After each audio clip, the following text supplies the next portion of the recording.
नमस्कार, मी सतीश. महाभूमी डिजिटलमध्ये आपलं स्वागत. मित्रांनो, नुकत्याच झालेल्या महानगरपालिका निवडणुकीच्या दरम्यान आपण पाहिलं प्रस्थापित पक्षाच्या नेत्यांकडे इच्छुक उमेदवार तिकिटाची मागणी करत होते आणि काही ठिकाणी नेत्यांच्या गाड्या अडवणे, त्यांना जातीवरून बोलणे, अक्षरशः शिवीगाळ करणे, गाडीच्या समोर झोपणे, असेही प्रकार आपण पाहिले. मग ते छत्रपती संभाजीनगरच नाही तर पुणे असो किंवा आणखीन बऱ्याचशा ठिकाणी आपल्याला ते पाहायला मिळालं.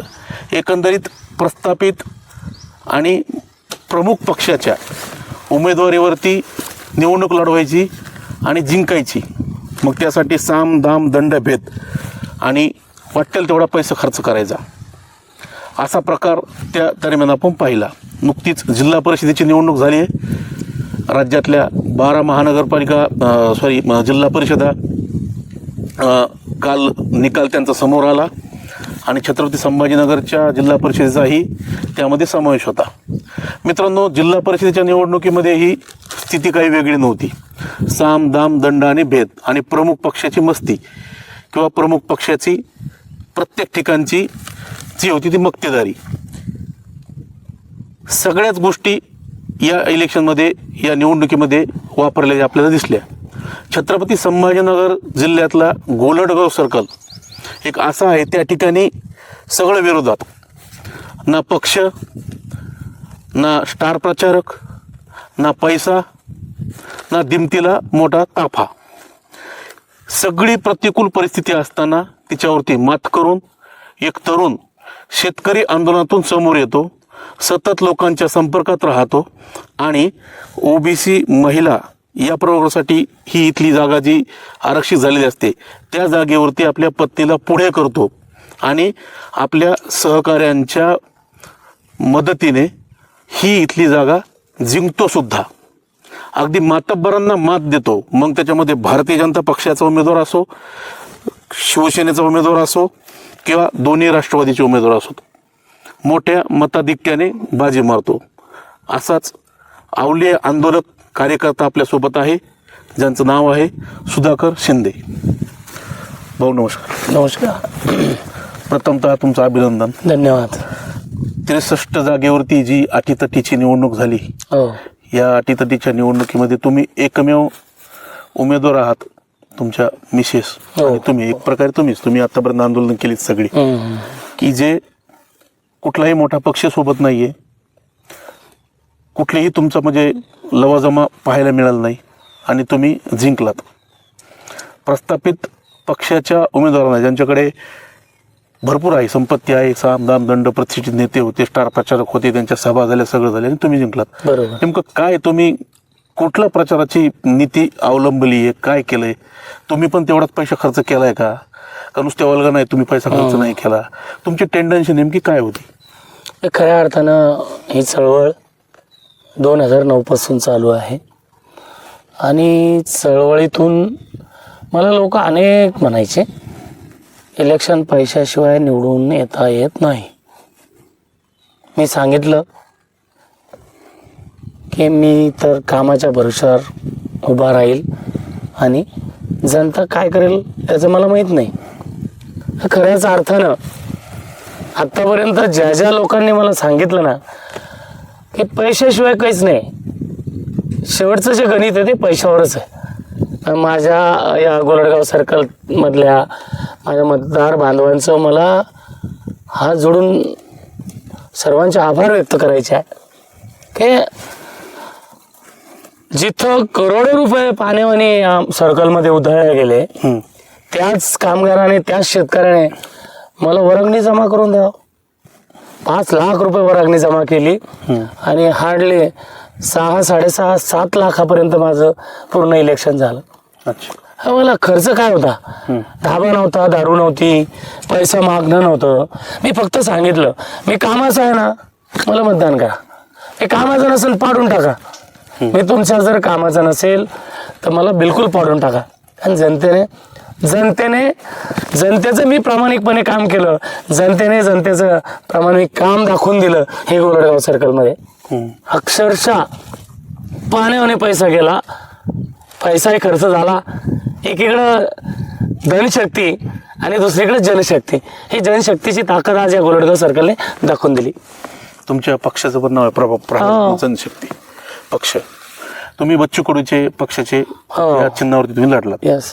बरं, तुम्ही आता एकंदरीत आपण इथे बघतोय तर तुमची लढत प्रमुख होती ती भाजपासोबत आणि शिवसेनेच्या उमेदवारांसोबत.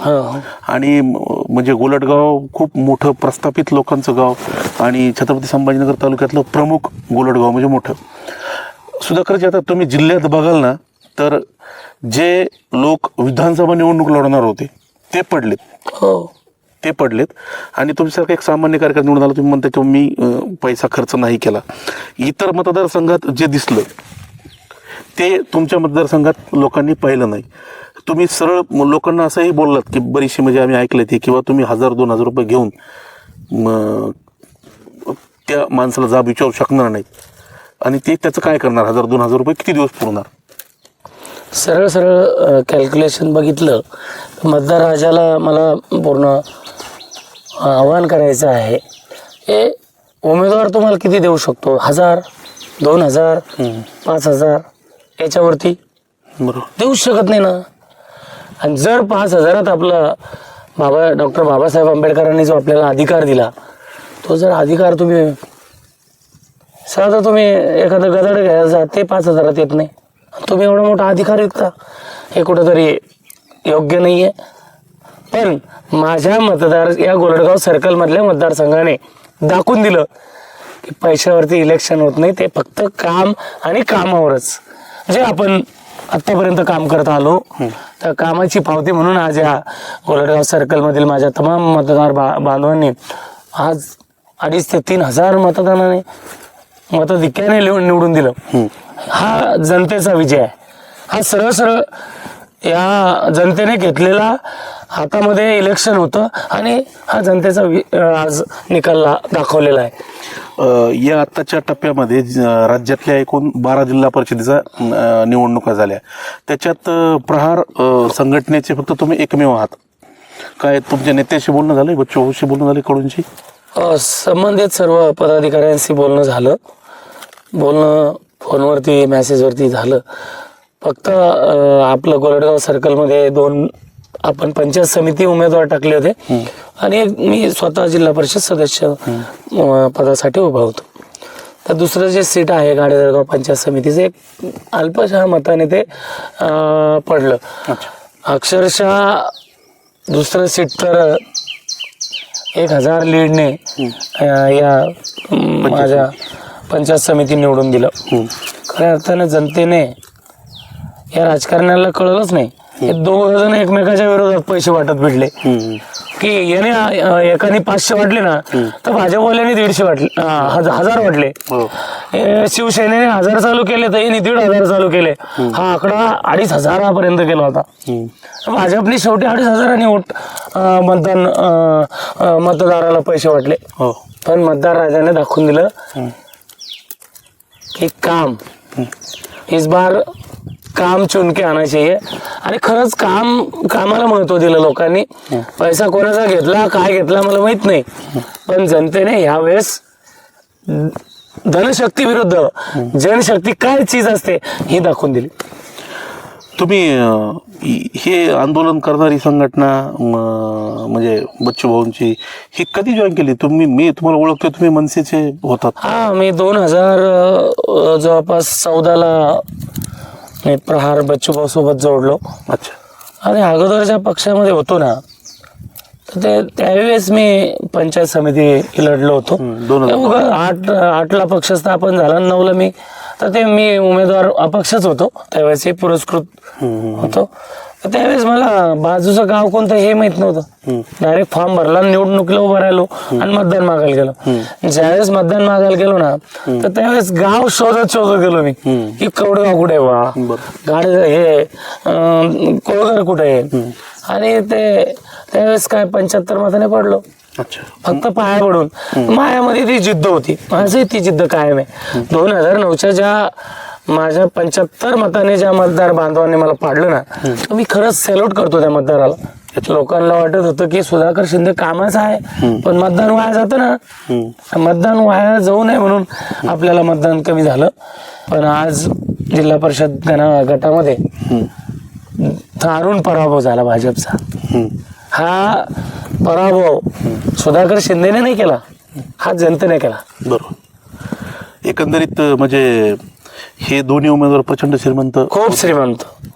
एक ठेकेदार आहे आणि दुसरा खूप मोठी हॉटेल, राजपूत हॉटेल नावाची जी छत्रपती संभाजीनगर जालना रोडला जे आहे त्या हॉटेलचा मालक आहे. तुमचा व्यवसाय काय, किती माझा व्यवसाय खूप छोटा आहे आणि शेती तर माझ्या वडिलाची फक्त 2006 लोक माझा बाप साल घालत होता. स्वतः साल घालायचे आम्हाला, लहानचं मोठं केलं. आणि आता माझ्या हिशोबाने वडिलाच्या नावावर 1.25 एकर आणि माझ्या नावावर काही 1.5-2-5 एकर जमीन आहे. मूळ वडिलाची अर्धा एकर. हा, 1.25 एकर. अर्धा 1.25 एकर म्हणजे 1.25 एकरवाल्यांनी 100 एकरवाल्याची टक्कर घेतली. हा, 100 कशाला, जास्त. हा, खूप. तुम्हाला कसा आत्मविश्वास होता की इतक्या छोट्या पक्षाच्या तिकिटावरती तिकीटही नव्हतं तुमचं, म्हणजे ते काय अपक्षाचं टाईप आहे ना, ते अपक्षच आहे म्हणजे काय, तर तुम्ही निवडून याल म्हणून एवढे 100% गॅरंटी होती. कारण की लोकांच्या चेहऱ्यावरती बघत होतो मी की हा विजय आपला पक्का आहे. मला खूप पक्षाचे आपण बी फॉर्म घ्या, सगळ्यांचे फोन आले, ऑफर होते सगळे. म्हणजे फार शेवटच्या टप्प्यामध्ये 2-2 वाजे लोक झोपून नाही दिलं मला. अच्छा. हा, नाही, बी फॉर्म घ्यावाच लागतो. कुठले कुठले पक्ष? हा, सगळे पक्ष. अच्छा. नाव नाही घेणार, सगळ्यांचे. मला नेत्याची गुलामी नाही करायची. ते 15 दिवस त्यांच्या मागे नाही फिरलो, जनतेत गेलो, जनतेला सांगितलं तुम्हारे उमेदवार किधर है, नेता की तरफ, मेरा तिकीट आहे आपके पास है, मला तिकीट द्या. हे जनतेच्या फॉर्म भरायच्या अगोदर 15 दिवस पाया पडत होतो. हे जनतेला वाटायचं काय झालं, पागल काय करू लागला असं. तर मी त्यांना सांगायचो की मला तिकीट तुमचं पाहिजे, नेत्याचं नको. माझा नेता कोण, तर जनतेतला, जे शेतकरी आहे, कामगार आहे, अंध आहे, अपंग आहे, ह्या लोकांना मी नेता मानलं. त्यामुळं कुठल्याही नेत्याची आम्हाला गुलामगिरी करायची गरज नाही. आमच्या बच्चू भाऊचं पहिल्यापासून सांग नाही, एक कोई दिल्ली वाला, मुंबई वाला, हमारा कोई परिंदा पर गिरा नाही सकता. आम्हाला कोणीच थांबू नाही शकत. हो, बरोबर. कोणीच नाही, कोणाचीच थांबण्याची आम्हाला कॅपॅसिटी नाही आहे. का, आम्ही जनतेचे आहोत आणि जनतेने जर सांभाळलं ना, थांबून जा, आम्ही एका मिनिटामध्ये थांबून जाऊ. आणि कोणत्या नेत्याने जर सांगितलं, आम्ही नेत्याचं ऐकू शकत नाही. का, तर आम्ही जनतेचे गुलाम आहोत, नेत्याचे नाही. हे एवढे मोठे उमेदवार होते, त्यांनी तुम्हाला थांबवायचा प्रयत्न केला? खूप ऑफरही आले. 354 सारखे कोणी दाखल केले माझ्यावर. अच्छा. नाही, बाकी आता तिथं समजा सामदाम नाही, काही नाही, अजिबात ऑफरही दिली असेल. विशेष नाही ना. सुधाकर शिंदे म्हणजे कोई मायकाला सुधाकर शिंदेला मॅनेज करू शकत नाही आणि त्यामुळे आज जनतेने हा रिझल्ट दिला. जनता बघते ना, हे सुधाकर शिंदे जर मॅनेज झाला असता तर सर्वसामान्याचे आजपर्यंत कामं झाले नसते. आणि त्यामुळं जनतेने आज डोक्यावर घेतलं. आजपर्यंत जे जे काम लोकांचा एकच प्रचार होता, अरे साले पोट्ट कुठल्या पदावर नसतो एवढं काम करतो, द्या ना त्याला पद, काय होणार आहे, 25 सेकंद लागतील मतदान करायला आपल्याला. लोकांनी भरभरून साथ दिली आणि लोकांनी सांगितलं ना की हा पदावर नसतो ना एवढं काम करतो, आंदोलनाच्या माध्यमातून काम करतो. हा जर पदावर गेला तर याच्यापेक्षा 10 पट काम करेल, पण हा पडला ना तर हे पोट्ट उभं राहणार नाही, खचून जाईल. आणि जनतेने हे इलेक्शन हातात घेतलं. अक्षरशः अप्रतिम इतका प्रतिसाद होता की हे बाकीचे उमेदवार सोबत 500 लोक घेऊन जायचे आणि गावातले 2 लोक राहायचे. मी दोघंच जायचो आणि 500 लोक माझ्या गावात उभा राहत होते. म्हणजे काय प्रेम, त्याच वेळेस दिसत होतं मला हा विजय, की हा विजयच आहे, हे जनतेचं प्रेमच आहे. तुम्ही मराठा आरक्षणाच्या आंदोलनासाठी इथे रोडलाच वरती टावरवरतीच जाऊन बसले, तिथेच झोपले वरतीच. तुम्हाला काही झालं असतं तर जी काही यंत्रणा आहे प्रशासकीय त्यांनाही ती मदतकारी करता नसतं आलं. ते हे थोडंसं रिस्की होतं. पण त्या आंदोलनाचा या इलेक्शनमध्ये काही फायदा हे झाला? सगळ्यात महत्वाचा विषय असा आहे, हे सगळा ज्याच्या त्याच्या जातीचा त्याला गर्व आहे आणि तिथं जर अन्याय वाटत असेल ना, मी धनगर बांधवाच्या आंदोलनात सहभागी झालो, हो. मी आपलं अल्पसंख्याक यांच्याही आंदोलनात सहभागी झालो, ओबीसीच्या आंदोलनातही सहभागी. असं काही नाही. आंदोलन खऱ्या अर्थानं म्हणून दादांनी जे आंदोलन उभा केलं ते गोरगरीब कष्टकरी शेतकऱ्यांसाठी. आणि खरंच जो दरी मराठ्यांमध्ये खूप मोठी दरी आहे, 1 करोडपती आहे, 1 करोडपती आहे, आणि त्या लोकांना फायदा घेण्यासाठी हे आंदोलन उभं केलं. आणि त्या आंदोलनात मी पण तेवढ्या ताकदीनं उतरलो होतो. पण खऱ्या अर्थानं शेतकऱ्यासाठी जे आंदोलन आतापर्यंत मी केले ते महावितरणचे असेल, अक्षरशः आता महावितरणच्या दरवाजात मी 4 दिवस उपाशी बसलो. आता 2-1.5 महिना झाला 4 दिवस उपोषण केलं. मतदारसंघातल्या ज्या लोकांना डीपी जाणारा वराग्नी गोळा करावा लागायचा, डीपीचे फ्यूज खराब झाले की वराग्नी गोळा करायचे आणि फ्यूज नवे आणायचे. पण गहू पेरणीच्या अगोदर मी आंदोलन केलं आणि अक्षरशः 50% डिप्या दुरुस्त करून घेतल्या. त्यांचे फ्यूज असतील. आज समीकरण आहे सर्कल मधले, एखाद्या अधिकाऱ्याने काम केलं नाही ना तर पहिला अधिकाऱ्याला फोन जातो आणि नंतर सुधाकर शिंदेला फोन येतो. ज्यावेळेस सुधाकर शिंदेला फोन येतो ना तर ते काम जर सत्य असेल, खरं असेल तर ते दुसऱ्या फोनला काम झालेलं असेल. हे समीकरण कुठंतरी सर्वसामान्य जनतेसोबत जुळले. आज एक 15 वर्षाच्या मुलाला जसं वाटतं ना की सुधाकर शिंदे माझा एकदम घरातला आहे, तर त्या 70-80 वर्षाच्या वयस्कर माझ्या माता भगिनीला, माझ्या वडीलधाऱ्यांना सुद्धा वाटतं की सुधाकर माझ्या घरातला आहे. हे प्रेम मी मिळवलं. ते प्रेम कशाच्या माध्यमातून? फक्त आणि फक्त कामाच्या माध्यमातून. तुम्ही कामाचं सांगताय, कामाच्या माध्यमातून लोक जागतायत कामाला, तुमचा असा दावा आहे. मग ह्या लोकांना पैसे वाटण्याचं का गरज पडते? मग काय म्हणजे हे शॉर्टकट का अवलंबतात? हे काय नाही, खऱ्या अर्थानं काय आहे की मला सर्वांना आव्हान करायचं आहे की जाती धर्मामध्ये या राजकारणाने आम्हाला गुंतून ठेवलं. सरळ सरळ जाती धर्मात गुंतून ठेवलं. ते काय म्हणते, हिरवा दिसला की मुसलमान, पिवळा दिसला की ओबीसी धनगर, असं निळा दिसला की हे रक्त सळसळतं. पण भाऊ नेहमी सांगतात, अरे माझं शेतकऱ्याने जे कापूस पिकवलं ना त्याचंच उत्पन्न आहे, झेंड्याचे कलर आहे फक्त, त्याचं कापड माझ्या शेतकऱ्याचं आहे ना, त्या कापडासाठी का तुम्ही हे करत नाही? ज्या शेतकऱ्याने, म्हणजे तुम्ही आता जो प्रश्न विचारला ना तो खूप महत्वाचा आहे की एकीकडं पक्ष आणि दुसरीकडं राजकारण. ह्या लोकांनी लोकांमध्ये आवर्जून म्हणजे हे बिंबवून ठेवलं. त्याच्यावर थिगळं आहे ना, तोही म्हणतो मी भाजपचा आहे, तो म्हणतो मी काँग्रेसचा आहे, कोणी म्हणतो मी राष्ट्रवादीचा आहे. थिगळावाला माणूस म्हणजे असं डोक्यावर तिचा असं बापाचा सिंबल लोकांनी काढून टाकला, पक्षाचा सिंबल लावला. तर मला नेहमी मी माझ्या भाषणातही बोलत असतो, प्रथम आपल्या बापाचा आपल्या कपाळी सिंबल असला पाहिजे, पक्षाचं नाही.